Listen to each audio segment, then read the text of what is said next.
Hey there, Coach Jay Heiler here of the Jay Heiler Body Transformation Project.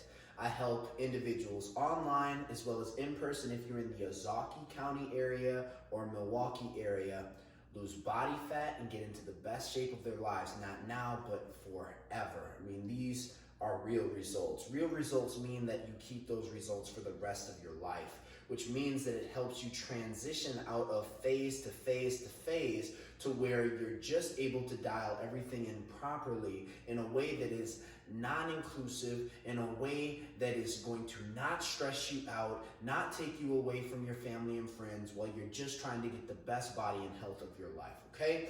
That being said, I'm gonna show you how to do the adductor stretch. Now the adductor stretch, what you're gonna do is you're gonna open up your legs as wide as you can at a start point, okay? The next thing that you're gonna do is you're gonna lean to the side. Now, as you lean to the side, what you're gonna try to do is you're gonna hip hinge. What a hip hinge looks like from the side is something like this, okay? Now, the hip hinge starts the movement. So I'm going to send my hips back, and then I'm going to lean into whatever side I am trying to stabilize, okay? So the side that I'm leaning in, that's my stabilizing side. The opposite side, it needs to remain straight, meaning that you are flexing the muscle that allows the leg to stay straight, which is your quadricep. That is your thigh muscle. With that being said, we're gonna flex the thigh muscle on the side that you are stretching, okay? And we're gonna stretch everything in here. That's the medial hamstring area and groin area, which gets very, very tight.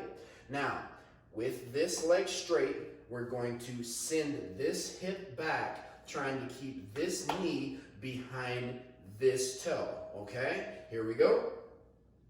I'm stretching as deep as I possibly can, and we're gonna hold this for 1, 2, 3, 4, 5, and then we are going to stand up, okay? Again, we're gonna hold this for 5 seconds at the bottom, and then we're gonna stand back up. Now, it's also really important that we keep our posture engaged. Now, from the side, I can show you this better because our posture means that we have our ear in alignment with our shoulder, shoulder in alignment with our hip, okay? Now, let's see what this looks like, right? So still working the same exact side, just so you can see the posture analysis side of these things, is again, hip hinge, leg straight, that would be the left, leaning into the right, keeping the chin tucked back, shoulders down and back, holding for 5 seconds, boom, standing back up once we get there, okay? Now, the guide here that you have is when you lean to the side, you wanna have your hip, your knee, and your heel in roughly one straight line, okay? When you step outside of that, what's gonna happen is you're gonna place more of that tension directly through your patella, being your knee, okay? We do not want that. We simply wanna feel the stretch on the straightened leg inside of the thigh, okay? So, watch carefully. If you cannot get as low as me, it might look something like this. We have the left leg still flexed, okay? We're leaning into the right first, hip hinging, pushing our hips back as much as humanly possible, not messing with our posture, meaning we're not bending down and flexing our lumbar. We're keeping our low back nice and extended, thoracic spine nice and extended, shoulders down and back. That's posture. Chin back, that's posture, because now we also have the cervical spine in alignment. Now, once I get to this side here, as you can see, my knee, first the hip, we'll start from the top. Hip, knee, heel in one line. If I go beyond that, we'll see that the hip is outside of the heel, okay? It's not even comfortable for me to stay there, all right? If my heel is out too wide, meaning that I don't have that flexibility yet, that's gonna mean the knee is inside of the heel, still placing all of that patellar tension directly through the knee. We do not want that, remember that. So it might look something like this. You see how the knee is inside the heel. Not cool, all right?